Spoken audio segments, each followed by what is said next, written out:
The Persian Gulf is 35 miles wide at its narrowest point. At its broadest, between the coast of Iran and the coastline of the Arabian Peninsula, it reaches approximately 200 miles across. It is a body of water so constrained by geography, so layered with political consequence, and so saturated with military hardware from multiple nations that naval commanders who operate in it describe the experience as fundamentally different from open ocean operations. The geometry does not forgive errors of attention. The distances between a threat's origin and a high-value target are short enough that tactical warning time is measured not in hours, but in minutes, and in some engagement scenarios, in seconds. Every ship that transits the Persian Gulf knows this. Every ship that transits the Persian Gulf plans for it. What no planning document fully accounts for is a distress call at 2:09 a.m. on a Thursday in the central Persian Gulf. The Maritime Safety Channel, the internationally monitored radio frequency maintained for emergency communications between vessels, received a transmission from a fishing vessel identifying itself as operating approximately 11 nautical miles north of a U.S. Navy carrier strike group's current operating position. The transmission described an engine fire and imminent flooding. The voice on the channel was urgent, consistent with a non-native English speaker under stress. And the content of the transmission matched the standard format that the International Maritime Organization training protocols prescribed for a vessel in distress. The registration number the vessel provided corresponded to a small commercial fishing craft operating legally in Iranian coastal waters. The position it reported placed it in international waters, within the carrier strike group's immediate operating area. The carrier's bridge watch acknowledged the transmission at 2:10 a.m. Standard protocol required logging, position verification, and coordination with the nearest Coast Guard authority. The strike group's search and rescue coordinator began that process. A MH-60S helicopter crew was brought to a 1-hour alert posture pending assessment of the situation. At 2:11 a.m., a signals intelligence collection platform operating in the northern Gulf detected a burst transmission on a frequency used exclusively by the Iranian Revolutionary Guard Corps Navy's Fast Attack Boat Command Network. The burst was too brief for real-time content analysis. It was logged automatically and flagged for processing. At 2:13 a.m., the carrier's radar watch reported an unusual contact cluster beginning to form on the northern edge of the surveillance picture. Multiple small radar returns, consistent with vessels significantly smaller than commercial traffic, appearing from behind the radar horizon at the eastern end of a chain of small Iranian-controlled islands, approximately 22 nautical miles to the north. The returns were faint. Small vessels in the Persian Gulf generate a density of radar traffic that makes individual discrimination difficult. And the sea state that night, a light chop under a moderate northerly wind, produced enough surface clutter to reduce the radar picture's effective range against low freeboard targets.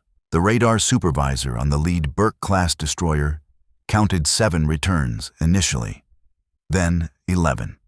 Then the count became harder to maintain as additional contacts continued to emerge from behind the island chain, and the clutter environment degraded the discrimination picture further. At 2:16 a.m., the radar supervisor called the contact cluster to the Combat Information Center and requested an upgraded surveillance posture. The CIWS officer was already looking at it. What she was looking at, as the contact count reached 22 and continued rising, was a geometry she had studied in a classified threat assessment document distributed to 5th Fleet commands 9 months earlier. The document described a IRGC Navy tactical concept that their planning staff had designated internally. In a signals intelligence intercept that had taken 6 months to fully translate and contextualize. As Operation Martyr Swarm, the concept involved the use of between 40 and 80 explosive-laden fast attack craft, launched in multiple waves from concealed positions behind island terrain, converging on a single high-value target from multiple approach vectors simultaneously. The craft were small enough and fast enough that, in the constrained geometry of the Persian Gulf, they could close from 20 nautical miles to within weapon range in under 8 minutes. The concept explicitly incorporated a maritime distress signal as the opening action, a mechanism to create a brief window of procedural hesitation in the defending force's response posture while the launch sequence was underway. The distress call was not a distress call. It was a starting gun. The watch officer had the formal threat assessment on her console. She had read it 3 times since it was distributed. In the 31 seconds between seeing the contact count reach 22 and making her first call to the strike group commander, she did not need to look at it again. What the IRGC tactical planners did not know, what they had no means of knowing, because the operation that had been running in parallel with their own preparations for 7 months had been conducted with a level of compartmentalization that excluded any penetration vector their intelligence architecture possessed, was that the threat assessment document had not been purely analytical.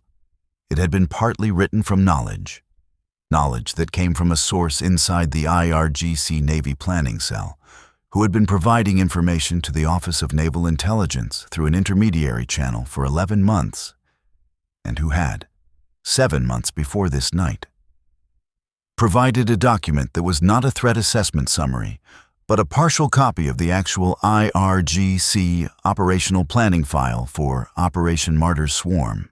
The U.S. Navy had known the concept. They had known the approximate scale.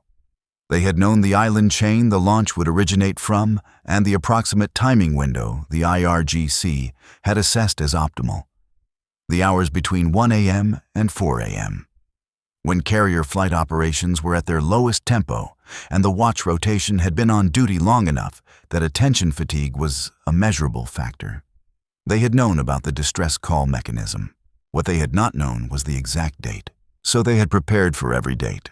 For 7 months, the carrier strike group operating in the Persian Gulf had maintained, on every night that fell within the IRGC's assessed operational window, a defensive posture that appeared from the outside to be standard and was in reality configured for precisely this scenario.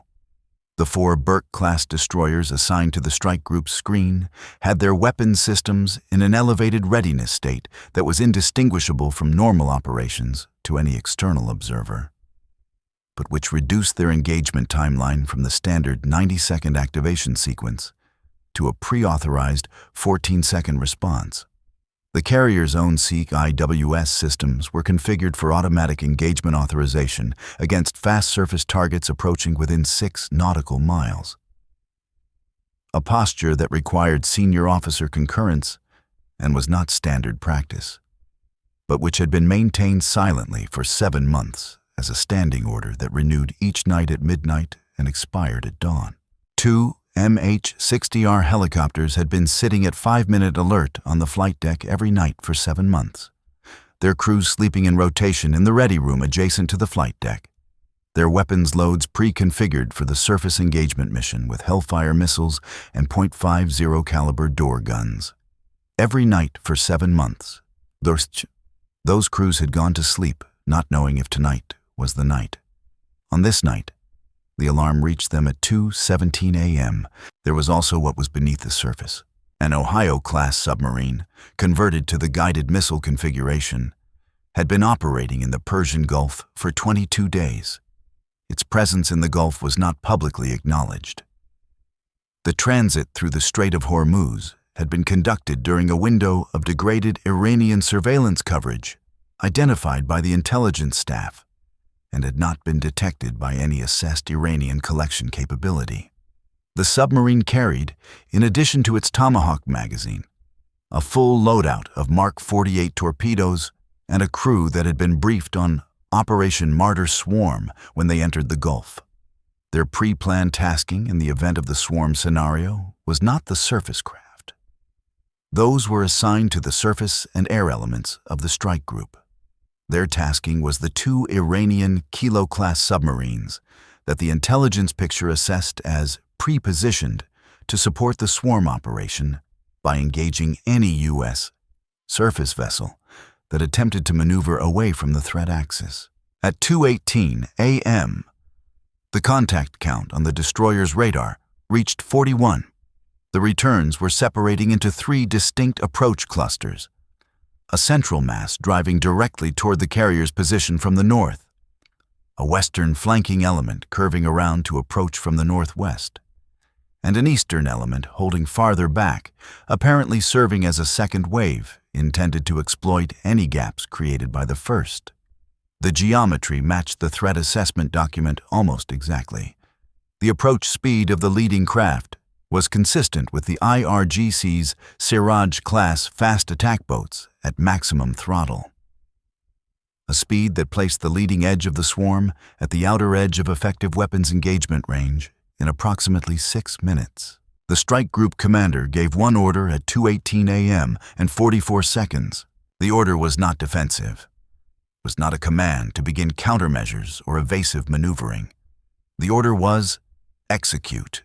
The 2 MH-60R helicopters lifted from the carrier's flight deck at 2:19 a.m., climbing hard and fast to the north, pushing through the darkness above the Gulf at a speed that had the deck crews who watched them go describing the departure as the most purposeful thing they had ever seen leave a flight deck. Each helicopter carried 8 Hellfire missiles. Their crews had already divided the target picture between them during the 90 seconds of flight prep. The targeting geometry had been computed for 7 months. Each crew member knew their sector. The first Hellfire launch happened at 2:21 a.m. and 7 seconds, at a range of 4 nautical miles from the leading craft in the central approach cluster. The strike was not designed for maximum immediate damage. It was designed to force a tactical decision. The leading craft in a swarm attack depend on maintaining formation coherence and momentum. When the leading element begins to take fire, the following elements must choose between continuing on their planned approach course and risking the same engagement, or maneuvering to avoid, which breaks the geometric precision that makes the swarm tactic effective in the first place. The IRGC swarm commanders had planned for air engagement. They had not planned for the volume that arrived. The 2 helicopters operated in coordinated sectors. But they were not the only fire. The 4 Burke-class destroyers had already begun engaging the swarm with their 57mm deck guns and Mark 38 chain guns, pushing the effective engagement envelope out to ranges that the IRGC planning had assessed as beyond the destroyer's surface engagement priority, given the expected simultaneous threat picture. The assessment had been based on the destroyer's standard weapons configuration. The destroyers were not in their standard weapons configuration. At 2:22 a.m., the western flanking element encountered a problem its commanders had not anticipated. The carrier had not remained in position. The carrier had begun a course change at 2:17 a.m., the moment the contact cluster was first called to the CIC, that moved it to the south at 28 knots. By 2:22 a.m., the carrier was 11 nautical miles from where the IRGC approach geometry had been calculated to intercept it. The western flanking element, which had been timed to arrive at the carrier's position simultaneously with the central element, arrived instead at empty water.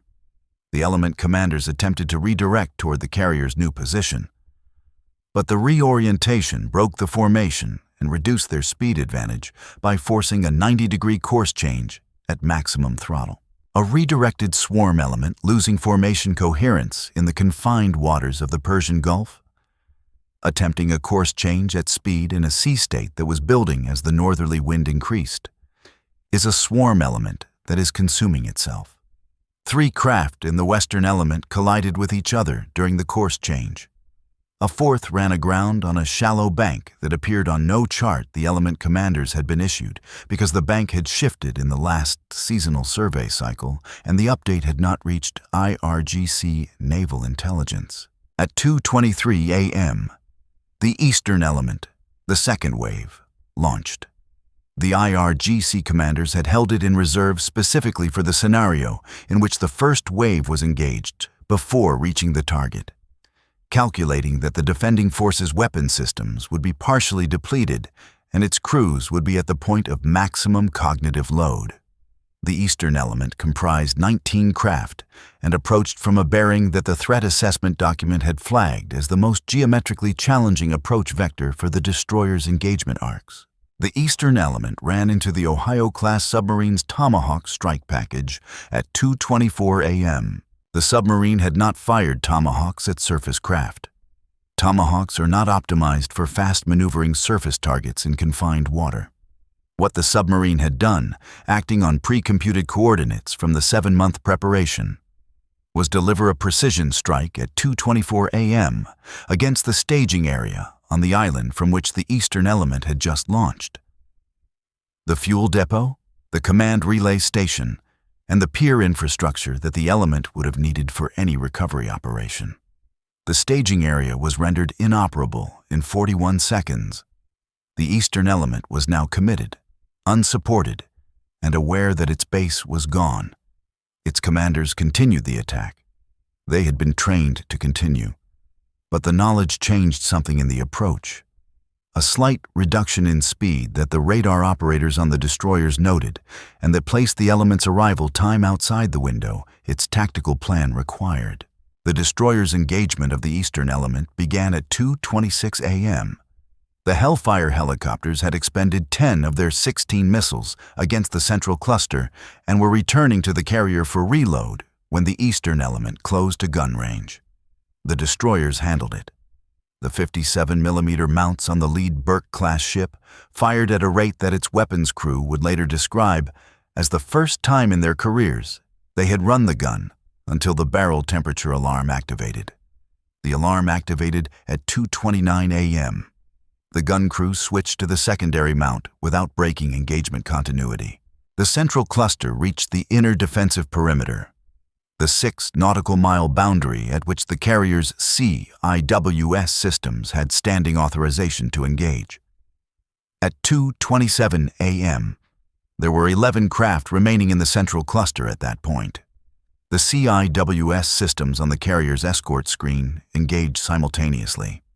The phalanx mounts on 2 destroyers fired in overlapping arcs that covered the carrier's approach corridor with a density of outgoing rounds that was, by the accounting of the fire control systems, the highest sustained surface engagement output either ship had ever generated outside a live fire exercise. 7 of the 11 central cluster craft were stopped before reaching the 4 nautical mile boundary.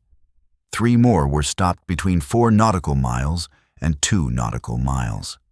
The 11th, a single Siraj-class craft that had been running in the wake of the craft ahead of it, using the engagement focus on the leading elements to reduce its own targeting priority, reached a range of 1 nautical mile and 40 meters from the carrier's port bow before the carrier's own CIWS system acquired it and engaged. 1 nautical mile and 40 meters. The CIWS engagement lasted 1.8 seconds. The rounds impacted the craft's forward hull and fuel tank. The detonation produced a pressure wave that was felt through the carrier's hull, not structurally significant, not damage, but present.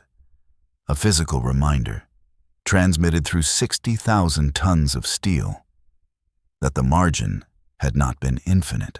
The fire on the surface lasted 11 minutes. The MH-60R helicopters, returning with reloaded weapons at 2:31 a.m., found no organized formation remaining to engage. They documented the debris field. They reported 3 life raft deployments among the wreckage. Craft whose crews had survived the engagements and were in the water.